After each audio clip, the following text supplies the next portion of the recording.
Okay then, hopefully this video will go up, no guarantees. I know it's been a month since my last video, but I have been trying to do videos, but YouTube just messes me around and I lose patience, and all of a sudden it's another week without doing a video, and yeah, like I said, been away a month, so hopefully I'll get back to normal now instead of being stuck away for another month after doing 2 videos. But anyway, last couple of seconds doing that already, so let's get into it. This video will be on TNA and the fairly basic booking errors I would say they've done over 2 of the longer running storylines.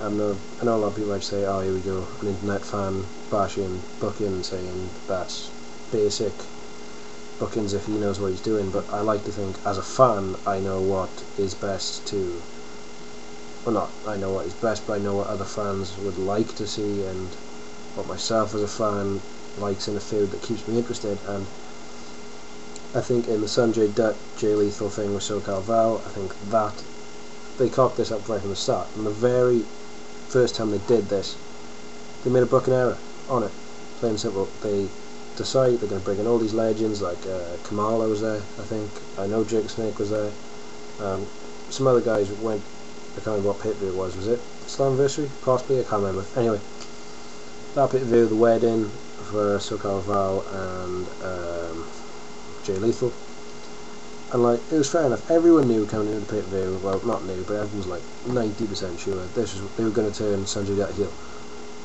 And people were okay with it, people were still looking forward to the pay-per-view, and people were going to be willing to see this segment to see what happened. But I'm someone who's always agreed with what Raven has said in a number of shoot interviews, and when he speaks about the crucifix angle from ECW, that he doesn't like people to know what's happening until it happens, and I completely agree with that. I think anything I've ever watched in pro wrestling that's ever made me legitimately go, whoa, really didn't see that coming, is something that just happens. It's not like something's going to happen here, they're going to do that, and they have, and they did that at the pay-per-view. You know, it was like, yeah, that's definitely turning heel. You can see that shit coming. Then he gets on the mic and he's talking, and you're like, yeah, this is going to end up with him turning heel. It would have been better, I think, if they'd have just had him step up. You know, anyone here who has anything to say and why they shouldn't be right, he should have just ran up and blasted Lethal right there, ran away, got on the stage, said his piece and gone before anyone got his hands on him. Now, I don't know whether or not all these legends that they brought in and former wrestlers that they brought in, you know, had sort of said, look, yeah, I'm getting paid well, but I also want to beat someone up. If you want me to make this appearance, I don't want to come in and not do anything. And if that's the case, then you've got to wonder whether or not these guys are worth your time, because they're supposed to add to the pay-per-view, they're not supposed to take away from the pay-per-view, and I think having them there did, because they all attack the Guru, they all attack Sanjay Dutt. And the reason why I had a problem with this is the first night of the feud. This is when you start it. Why would you do this on the very first time you start the feud? Because then the fans have got what they want. You turn in Sanjay heel, and on the very same night that you turn him heel, we've already seen him get his arse handed to him. So why should I watch the rest of the feud? Why, not that I in the UK have to pay money for TNA pay-per-view, because we get them like 4 days later on TV, but American people, why should they pay $40, $50, I don't know how much a pay-per-view is in America, say $40, why should they pay $40 to watch a pay-per-view, the next pay-per-view, when they've already seen somebody get his ass kicked at the last one? Why bother? You've seen him get annihilated. Why watch Impact and watch this? Why not, when their segment comes on, goes, he's already kicked in Sanjay Dutt, I may as well just watch something else for 5 minutes. No, it was ridiculous. You gave the fans what they wanted already. You're supposed to starve the fans of what they want with stuff like that. Obviously, you know, people want good wrestling. You don't starve them of good wrestling apart from pay-per-views. With storylines like that, people want to see the heel get what's coming to him. You've got to wait some time for what he's got coming to him to be what he's got coming to him.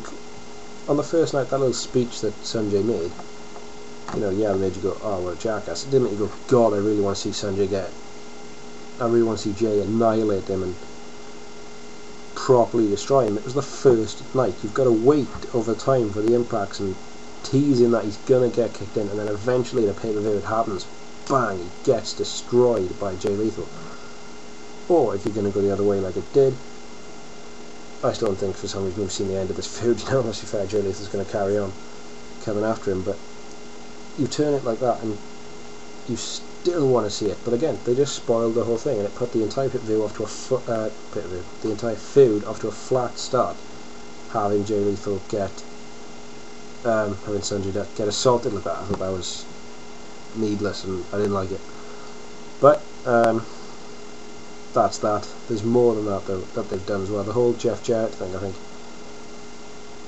this, I got no problem with bringing back Jeff Jarrett. He's been off TV a long time, and I think he should be feuding Sting at Bound for Glory. My personal opinion.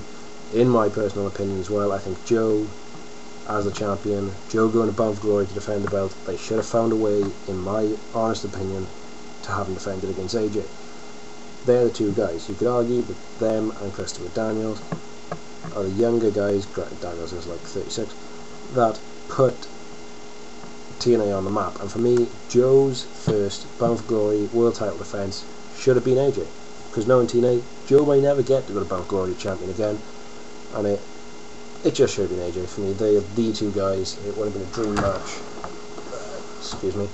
It would have been a dream match in TNA fans' eyes. And then you get Jeff Jarrett against Sting, two guys who've been around a long time. To certainly Sting, I regard as an absolute legend. You know, and you get that match, and then you can do something with Angle, possibly with Christian Cage or Booker T. And again, those are two big names. You know, Angle or Cage, or maybe Booker and Cage. Those are two big names feuding off against each other. We've got another big match. I personally would have saved ODB Kong for Bound for Glory as another dream match between two women.